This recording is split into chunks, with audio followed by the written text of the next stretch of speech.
In the wee hours of July 3rd, 2023, three NIA National Investigation Agency teams moved silently through narrow lanes in areas of three of the largest cities of Maharashtra, following up on a tip that terror suspects were located there. As the three teams reached the three small apartments, an almost similar chain of events took place in each city. As a sleepy family member opened the door, "We are from NIA. We have a search warrant for the house." before the shocked wife at the door could even register what was going on, the sleuths barged in and spread out into various corners of the house, zeroing first on the suspects they had come searching for, Pakda sale ko. then searched the house for corroborative evidence. But what they found in the home of the Thane suspect made their worst nightmares come true. Sir, take a look at these. ISIS material explaining DIY, do-it-yourself kits for making explosive and small weapons like pistols were found on a computer. The suspect, one Zulfikar Ali Barodawala, had a respectable job and was a highly paid software engineer in a multinational tech company. And despite repeated interrogation, stuck to his story. I'm telling you, I don't know where all this came from. I'm a techie. I won't leave it where it can be found. Someone must have put it there. Unable to glean information from any of the other two suspects as well, the investigation reached a dead end. That was until 2 weeks later, in another completely unrelated incident in Pune. Two constables on routine patrol duty spotted three shadowy figures trying to steal motorcycles. On seeing the patrol car coming their way, the thieves bolted. After a movie-style foot chase through narrow alleys, the relentless police constables finally apprehended them. Back at the station, they casually began jotting down their names in the file register, thinking them to be just common thieves. Bol, tuza naw kai? But when one of the thieves hesitated, Shafi Uzma.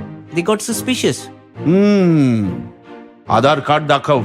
But there was an inconsistency when they tried to verify their Aadhaar. The names on the portal didn't match with the ones on the card.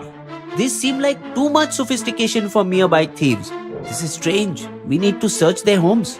So the constables took the suspects to their dingy rooms to try and unearth this mystery. While the main door had just a simple lock, an inside door was far more hefty and adorned with a large iron lock. As one of the thieves, Yunus, was instructed to open the door and everybody's attention was diverted towards what was inside, the three tried to make a run for it, and one, Muhammad Shanawaz Alam, even managed to escape. The reason they tried to run was obvious, because inside was enough deadly material to blow up all of Pune city. A high-tech drone, katta pistols, IEDs, chemical powder, fake Aadhaar cards, SIM cards and phones, and keys of several stolen two-wheelers. It was only when the Maharashtra Anti-Terrorism Squad and the NIA were called in was it discovered that inadvertently the Pune constables had stumbled upon a sleeper cell of Al-Sufa, an Indian terror outfit inspired by ISIS. And that two of the three Pune bike thieves in custody were on NIA's most wanted list with a 3-lakh bounty on their heads. And that they were the remnants of a module that ran a poultry farm as cover in Julwania village in Madhya Pradesh to recruit and indoctrinate youth with radical ideology, which the police had already busted last March in dramatic fashion after a Bolero Jeep with a Madhya Pradesh number plate tried to evade a police checkpoint in Rajasthan's Chittorgarh district. A movie-style chase ensued, but eventually the car with the three occupants was intercepted. Inside its trunk, police found a whopping 12 kilos of explosives, clock timers and batteries that they were on their way to bury at a secluded spot in Jaipur and relay the location to their handlers via WhatsApp in preparation for a serial blast attack.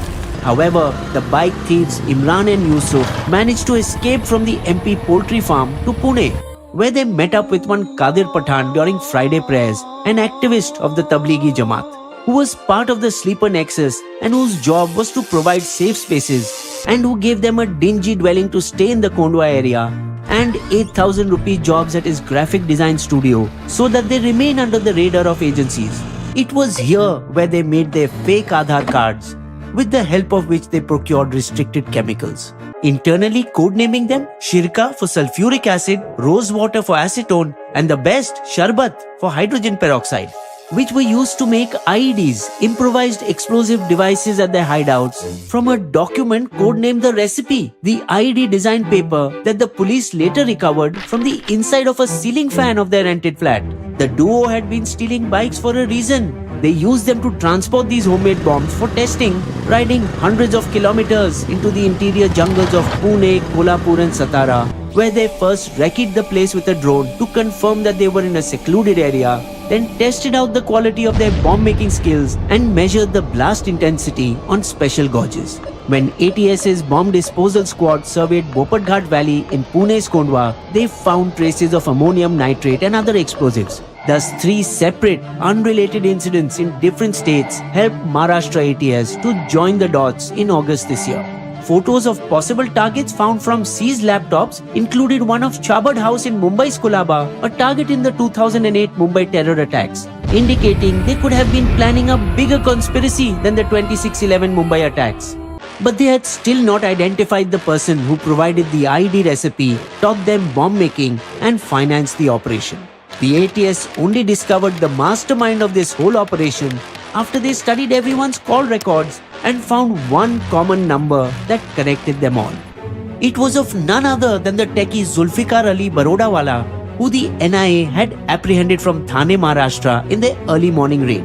It is believed that Barodawala transferred funds via a middleman based in Maharashtra's Ratnagiri district to Kadir in Pune, who then passed it on to other foot soldiers, which included the third bike thief now identified as Mohammad Shahnawaz Alam and 3 other wanted terrorists. So NIA released photos of them, offering a 3 lakh reward for information leading to their arrests. Raids were conducted at 200 plus locations in North India and resulted in several arrests and assimilation of a huge trove of information on sleeper terrorist cells in North India. But it took another 2 months before a special cell of Delhi police caught Alam after a brief scuffle in early October from his Delhi hideout. Anti-terror sleuths were shocked by his level of refinement and knowledge in making clean IEDs using ordinary chemicals, and it is assumed he travelled to all sub-sleeper cells to teach them the art of bomb making, which is why they needed to be first tested in jungles. Alam's handler is suspected to be one Faratullah Gori and his son-in-law, absconding after the 2002 Akshardham temple and Hyderabad task force office blasts. He is assumed to be living in Pakistan under ISI protection, from where he gives hate speeches and recruits young people online. By using Indian citizens, Pakistan's ISI may be trying to create a facade of an Indian ISIS so as to evade international scrutiny and escape FATF sanctions. One fact that was highly disturbing in all this was that many were well educated. Shahnawaz Alam was BTech in Mechanical Engineering, his Aid Arshad Warsi an MBA, pursuing a PhD from Jamia, and Rizwan Ashraf was a Technology BTech graduate. Equally shocking was the arrest of a renowned Pune doctor for allegedly being involved in the module. Since the first ISIS module was busted in MP's Ratlam in 2015, it is becoming a pan-India problem, with cells busted in Karnataka, Kerala, UP, Bihar and Jharkhand in the past 1 year. The status in the present case is that, being a multi-state operation, the NIA has taken over from Maharashtra's ATS and is continuing its investigation. Bisbo's limerick. A sleeper cell was nudged awake when the 3 bike thieves turned out to be fake. Elsewhere, a farm tried to do us harm. When the dots were joined, the case did break. You will also find these sources listed in our video description section.